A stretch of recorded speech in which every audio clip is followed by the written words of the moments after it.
اسلام آباد، لاہور، گجرات سمیت پنجاب کے مختلف شہروں میں بادل برس پڑے۔ خیبر پختونخوا کے کئی علاقوں میں یالہ باری، شانگلہ میں گھر پر آسمانی بجلی گرنے سے 2 بچے جاں بحق۔ پشاور کے ورسک روڈ پر مکان کی چھت گر گئی، ملبے تلے دب کر 2 بچوں سمیت 3 افراد زخمی۔ محکمہ موسمیات کے مطابق بارشوں کا نیا سلسلہ 31 مارچ تک جاری رہے گا۔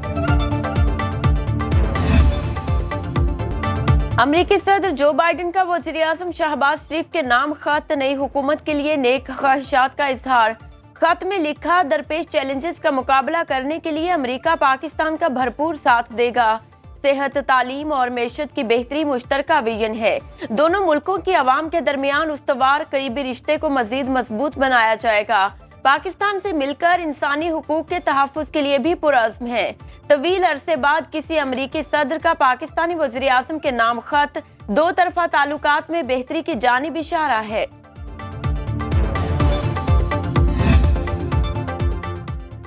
بشام میں دہشت گرد حملے کے فوری بعد چینی ایجنسی کا وفد پاکستان پہنچا۔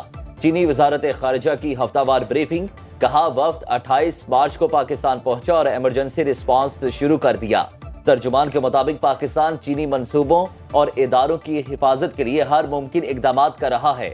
اسلام آباد میں چینی سفارت خانے کا کہنا ہے کہ پاک چین تعلقات سبوتاژ کرنے کی کوشش کبھی کامیاب نہیں ہوگی۔ وزیر داخلہ محسن نقوی کی اسلام آباد میں چینی سفارت خانے آمد، شانگلہ حملے کی تحقیقات کے لیے چین سے آنے والی خصوصی ٹیم سے ملاقات کی۔ کہا شانگلہ حملے کے دہشت گردوں کو قانون کے کٹہرے میں ضرور لائیں گے۔ عدلیہ ٹیکس سے متعلق کیسز جلد نمٹائے، وزیر دفاع خارجہ آصف کی سوشل میڈیا سائٹ ایکس پر پوسٹ۔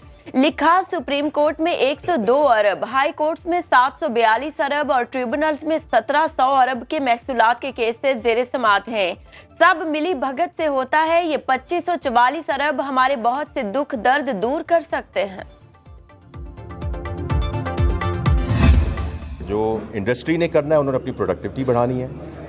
جو گورنمنٹ کا کام ہے، policy frame work, policy continuity, competitive energy, جو آپ بات کر رہے ہیں بالکل درست بات کر رہے ہیں کہ اس پہ ہم نے کام کرنا ہے انڈسٹری کے ساتھ بیٹھ کے۔ حکومت کا کام کاروبار کرنا نہیں، پالیسی فریم ورک دینا ہے۔ وزیر خزانہ کہتے ہیں کہ نجی شعبے کو آگے آنا ہوگا۔ اب پبلک سیکٹر کو پبلک پرائیویٹ پارٹنرشپ کے ذریعے چلایا جائے گا۔ پی آئی اے کی نجکاری اور ایئرپورٹس کی آؤٹ سورسنگ پر بھی اچھی پیش رفت ہو رہی ہے، وقت پر مکمل کر لیں گے۔ مائکرو اکنامک استحکام جاری رکھیں گے۔ درآمدات اور سبسڈیز کی بنیاد پر کاروبار اب نہیں چل سکیں گے۔ پاکستان کی معاشی صورتحال بہتر ہونے لگی، وزارت خزانہ کی آؤٹ لک رپورٹ کے مطابق آئی ایم ایف سے قرض کی آخری قسط مل جائے گی۔ فروری میں مہنگائی کم ہو کر 23.1% رہ گئی۔ ایف بی آر کی ٹیکس وصولی میں 29.8% اضافہ ہوا۔ کرنٹ اکاؤنٹ خسارہ 76% کمی کے ساتھ $1 ارب ہو گیا۔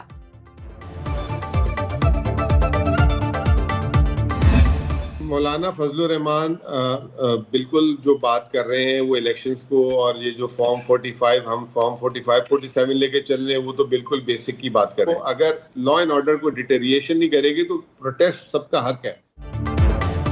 پی ٹی آئی مولانا فضل الرحمان کے احتجاج میں شامل ہوگی یا نہیں، فیصلہ قیادت کرے گی۔ مشیر خزانہ خیبر پختونخوا مزمل اسلم کی پروگرام برعکس رانا مبشر کے ساتھ میں گفتگو۔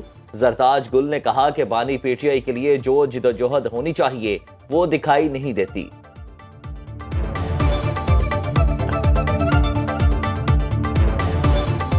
وکیلوں نے بھی بڑا ساتھ دیا۔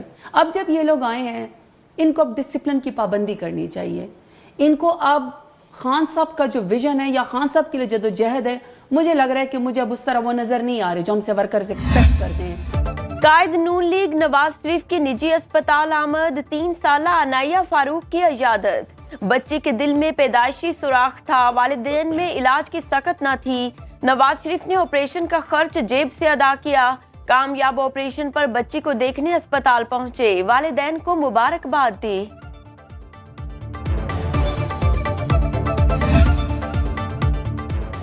پنجاب اسمبلی میں مبینہ غیر قانونی بھرتیوں کے کیس میں پرویز الہی اور دیگر ملزمان 4 اپریل کو فرد جرم کے لیے طلب۔ اینٹی کرپشن عدالت نے گزشتہ سماعت کے تحریری حکم میں لکھا، جیل حکام نے سابق وزیر اعلیٰ کی میڈیکل رپورٹس جمع کرائیں۔ 17 مارچ کو پرویز الہی واش روم میں گر گئے۔ جس سے ان کی پسلی فریکچر ہوئی. پیش نہ ہونے کے باعث فرد جرم عائد نہ ہو سکی.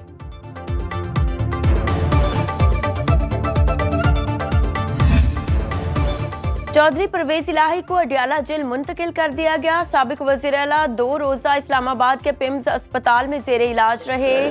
طبیعت ناساز ہونے پر 27 مارچ کو اسپتال شفٹ کیا گیا.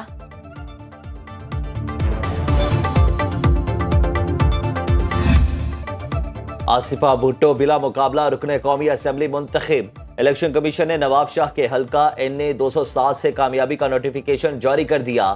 مد مقابل 11 میں سے 7 امیدواروں کے کاغذات اسکروٹنی میں مسترد ہو گئے. 4 نے کاغذات واپس لے لیے. کامیابی پر آصفہ بھٹو کا حلقے کے عوام سے اظہار تشکر. کہا اب عوام کی خدمت کروں گی. پشاور ہائی کورٹ نے رکن قومی اسمبلی زین قریشی کی 4 مقدمات میں راہداری ضمانت منظور کر لی. چیف جسٹس ابراہیم خان نے کہا راہداری ضمانت دیتے ہیں. آپ متعلقہ عدالتوں میں پیش ہو جائیں. جن مقدمات میں ہم نے ضمانت دی پنجاب پولیس گرفتار کر لے ہم آپ کو ریکور کریں گے.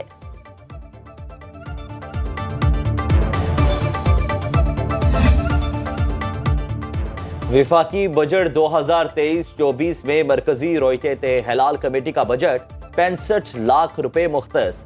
مرکزی کمیٹی 22 ارکان پر مشتمل 20ویں گریڈ کے افسر کے برابر مراعات. اجلاس کے لیے جہاز کا ٹکٹ، گاڑی کا کرایہ، ہوٹل اور TADA 5000 موبائل فون کا خرچہ بھی شامل.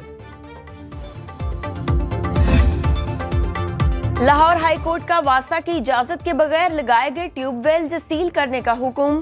سموگ کی روک تھام سے متعلق کیس میں کہا کوئی بھی بوریا ٹیوب ویل واسا کی اجازت کے بغیر نہیں لگ سکتا. واسا کے وکیل نے بتایا ہاؤسنگ سوسائٹیز میں موجود ٹیوب ویلز پر میٹر لگا دیے ہیں جس سے مخصوص مقدار سے زیادہ پانی حاصل نہیں کیا جا سکے گا.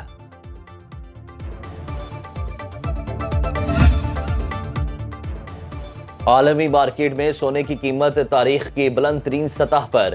لندن گولڈ مارکیٹ میں 1 اونس سونا $40 مہنگا ہو کر $2254 میں فروخت. پاکستان میں 1 تولہ سونے کی قیمت میں مزید نمایاں فرق دیکھنے میں آیا ہے جبکہ کاروباری ہفتے کے آخری روز سٹاک مارکیٹ میں مندی. انڈیکس میں 137 پوائنٹس کی کمی.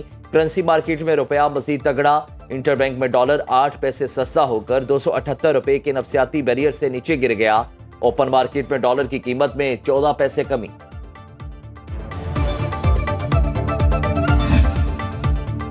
سعودی عرب میں 50 لاکھ زائرین پہنچ گئے. رمضان کے آخری عشرے 50,000 سے زائد افراد اعتکاف میں بیٹھیں گے.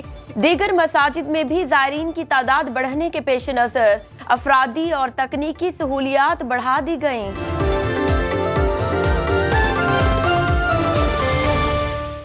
اب خبر آپ کی دسترس میں ہر وقت بر وقت.